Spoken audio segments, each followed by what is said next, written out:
Assalamualaikum warahmatullahi wabarakatuh. Bertemu kembali dengan Bu Dede di kelas IPA. Baiklah, pada pertemuan kali ini kita akan membahas mengenai sistem gerak manusia.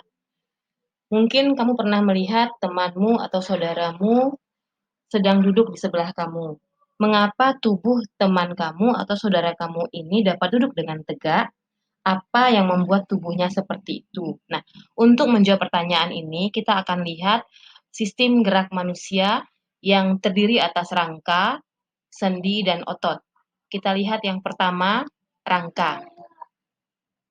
Rangka adalah kumpulan tulang-tulang yang terdapat pada tubuh manusia.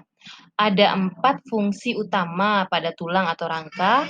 Yang pertama adalah memberikan bentuk tubuh dan menopang tubuh. Lalu yang kedua, melindungi organ dalam tubuh. Yang ketiga, tempat menempelnya otot. Dan yang keempat, tempat pembentukan sel darah. Kemudian kita lihat struktur tulang. Apa yang membangun tulang tersebut? Permukaan tulang ditutupi oleh membran yang menempel dengan kuat. Membran ini disebut dengan periostum. Pada periostum terdapat pembuluh-pembuluh darah kecil yang berfungsi membawa zat-zat makanan ke dalam tulang. Membran ini penting untuk pertumbuhan dan perbaikan tulang. Selanjutnya kita lihat macam-macam tulang pada sistem rangka berdasarkan bentuknya. Yang pertama itu tulang panjang.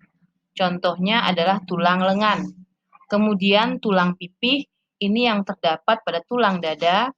Lalu tulang pendek, misalnya pada tulang ruas-ruas jari. Dan yang keempat, tulang tidak beraturan. Contohnya pada tulang tengkorak atau tulang punggung.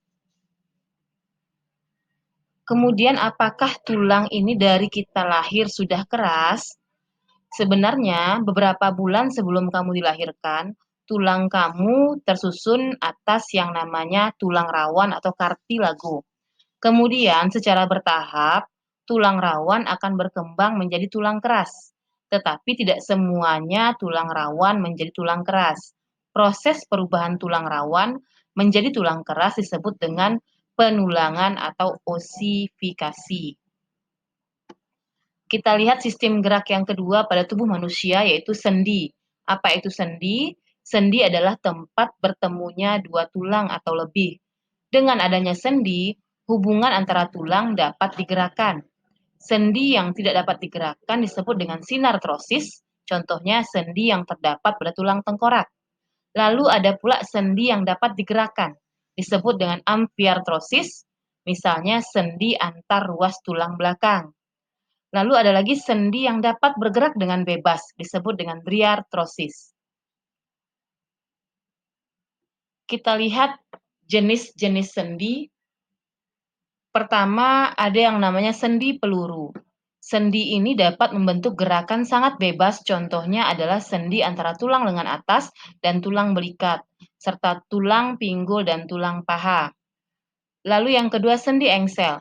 Sendi ini mempunyai gerakan satu arah saja. Ada yang ke depan saja dan ada yang ke belakang saja, seperti gerakan engsel pintu. Contohnya, sendi pada siku dan lutut. Yang ketiga, sendi putar. Sendi putar adalah salah satu tulang berfungsi sebagai poros dan ujung tulang yang lain berbentuk sebagai cincin yang dapat berputar pada poros tersebut. Contohnya adalah persendian yang terdapat antara tulang tengkorak dengan tulang leher. Sendi selanjutnya itu adalah sendi pelana. Sendi pelana itu terdapat pada pertemuan antara dua tulang yang berbentuk seperti pelana. Sendi ini dapat digerakkan kedua arah, yaitu ke belakang dan ke samping, contohnya pada pangkal ibu jari. Lalu yang kelima, sendi geser. Sendi geser itu menghubungkan antara dua tulang yang memiliki permukaan yang datar. Prinsip kerjanya, salah satu bagian tulang bergerak menggeser di atas tulang yang lain. Contohnya pada tulang-tulang pergelangan tangan dan pergelangan kaki.